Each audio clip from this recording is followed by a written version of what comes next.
السلام عليكم ومرحبا بكم معايا في فيديو جديد على قناتكم وصفات أميرة. نتمنى انكم تكونوا كلكم بخير وعلى خير وانتم كتشاهدوا الفيديو ديال اليوم.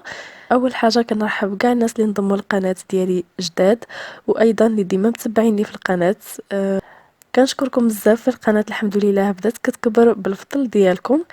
بالنسبه للوصفه ديال اليوم غادي تكون بريوش اللي كيجي رائع جدا، كيجي خفيف جدا. غتشوفوا معايا في الفيديو قداش كيجي رطب، كيجي مفشفش، الشكل ديالو رائع جدا، والمقادير ديالو بسيطه وفي متناول الجميع، وايضا طريقه سهله ومبسطه كما ولفتوا في كاع الوصفات ديالي. ما نطولش عليكم اكثر، نخليكم باش تشوفوا المقادير وطريقه التحضير. تبعوا معايا الفيديو حتى الاخير، فرجه ممتعه. وللمقادير غادي نحتاج اصفر بيضه، غنحتاج 30 غرام من الزبده بحراره الغرفه اللي قطعتها كقطع صغار. غنحتاج 110 مليلتر من الحليب الدافئ. غادي نحتاج 30 غرام من السكر وخميره الخبز. عندي هنايا 7 غرام، هذه خميره للحبيبات، تقدروا تستعملوا الخميره العاديه.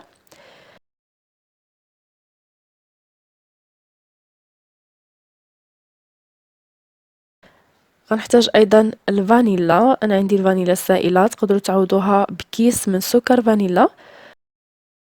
عندي قبصه ديال الملحه، وايضا 200 غرام من الدقيق. في الحليب الدافئ غادي ندير الخميره، غادي نخلطها بالمعلقه حتى كتذوب. غادي نخليها على جنب.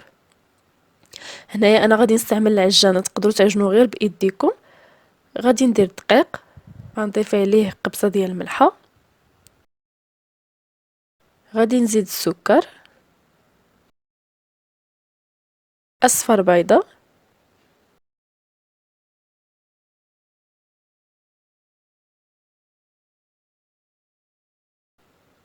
غادي نضيف الفانيلا،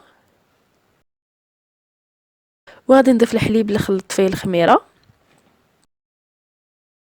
غادي نبدا نخلط غير بشويه حتى يندمج المكونات كاملين مع بعضياتهم، وعاد غادي نزيد في السرعه حتى يتعجن. من بعد ما كيندمجوا المكونات كاملين مع بعضياتهم غادي نضيف عليهم الزبده. غادي نخلطهم مزيان حتى كتدخل الزبده مع العجينه مزيان.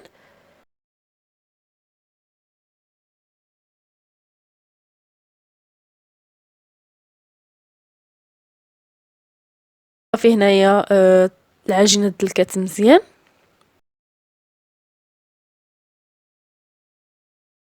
شوفوا معايا هذا هو القوام ديال العجينه، كتكون رطبه ما كتكونش قاصحه.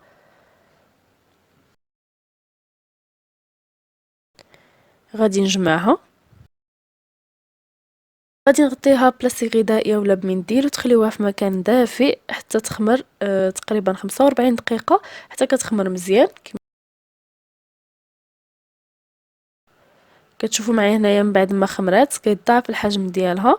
رشيت سطح العمل بالدقيق، كنوضع فيه العجينه، غنقرصها شويه ماشي بزاف. من بعد غنقطعها، كنحاول نديرها قطع متساويه.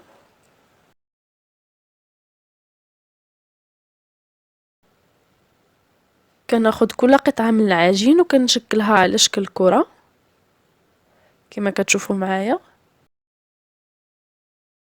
غادي نبقى مستمره بحال هكا حتى نشكل كاع القطع ديال العجين اللي عندي الى كريات.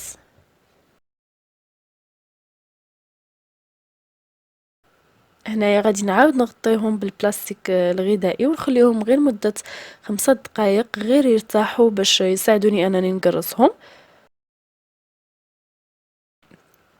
من بعد ما داز 5 دقائق نقرص كل كرايه كما كتشوفوا معايا، كيكونوا مازال غلاض، ما كنقرصاش بزاف، غير شويه.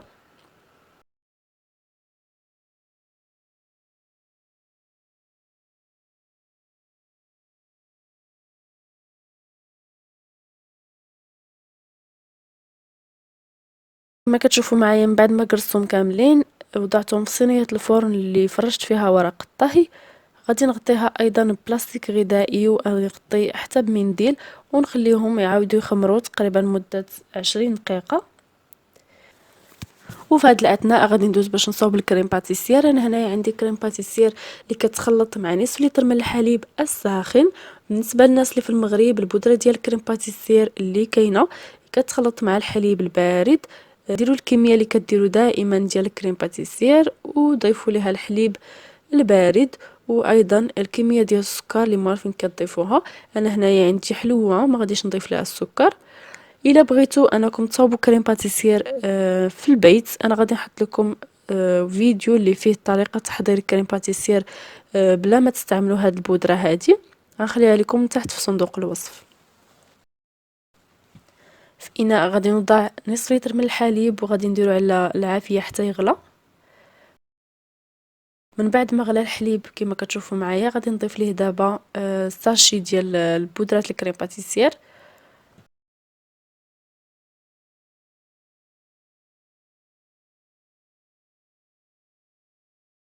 وغادي نخلطهم مزيان حتى كنتحصل على كريمه اللي عاقده.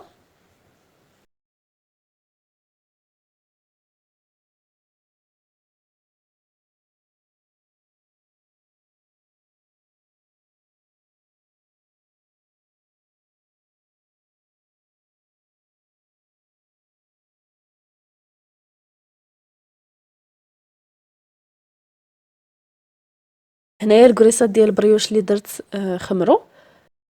هنايا خديت قاع ديال الكاس القياس اللي بغيتو، درتو في شويه ديال الدقيق وكندير به حفره وسط من العجين ديال البريوش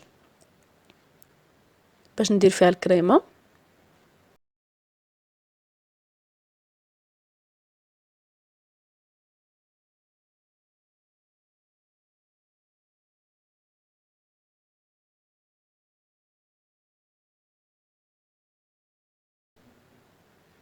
غادي نبدا نعمرهم بالكريمه.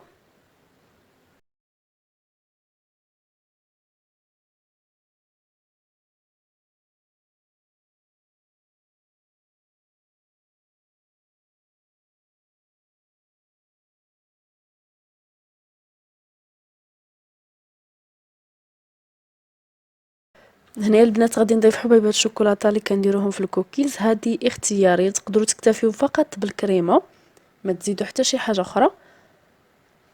وغادي نعاود نخليهم يخمروا تقريبا نصف ساعه. انا هنايا باش يخمروا ليا بسرعه دفيت الفرن غير شويه ما يكونش ساخن يكون غير دافي وطفيته ودخلت ليه الطاوه ودغيا خمروا ليا بسرعه ما تسنيت كاع نصف ساعه. كما كتشوفوا معايا هنايا من بعد ما خمروا غادي ندهن الجوانب ديالهم باصفر البيض. تقدروا في هذه المرحله هذه ترشوا لوز مهرمش اولا لوز ايفيلي هكا في الجوانب من بعد ما دهنوهم. غادي ندخلوهم الفرن يكون مسخن على 180 درجه من الفوق ومن الاسفل وبقاو حداهم راقبوهم لانهم كيطيبوا بسرعه حتى كياخذوا واحد اللون ذهبي وكتخرجوهم. هنايا البنات من بعد ما خرجتهم من الفران كما كتشوفوا معايا كيجيو مفشفشين رطب. تقدروا تخليوهم فقط هكذا عادي بلا ما دير لهم حتى شي تزيين اولا ترشوا عليهم سكر ناعم في الجوانب كما عملت. كيف ما تقدروا ايضا انكم تدهنوا لهم الجوانب بمربى اولا بالناباج وديروا اللوز مهرمش اولا اللوز ايفيلي من الفوق. انا هنايا البعض منهم غادي نرش عليه سكر ناعم هكا في الجوانب كما كتشوفوا معايا.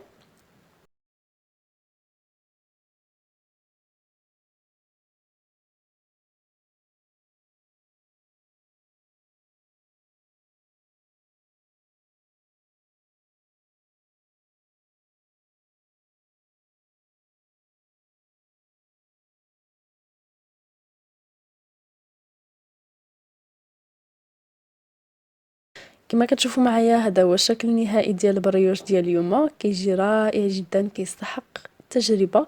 نتمنى انكم تجربوه وتردوا عليا في التعاليق كيفاش جاكم. ما تبخلوش عليا بلي لايك تبارطاجيو لا فيديو مع اصدقائكم باش تعم الفائده. ولا اول مره كتشاهدوا الفيديو ديالي ما تنسوش انكم تضغطوا على زر الاشتراك الاحمر اللي كاين تحت وايضا تفعيل الجرس اللي كاين حداه باش توصلوا كاع الاشعارات فيما نحط فيديو جديده.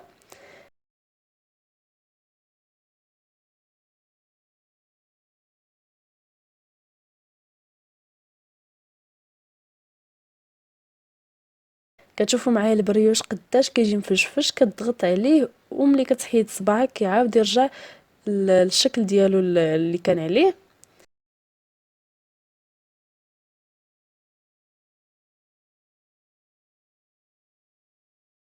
غادي نقطع لكم باش تشوفوها كي كتجي من الداخل. رائع جدا، رائع البنات، والمذاق ما نعاودش لكم. وكان هذا هو الفيديو ديال اليوم. كانت معكم اميره، خليتكم في امان الله، ونلتقانا في فيديو قادم ان شاء الله. السلام عليكم.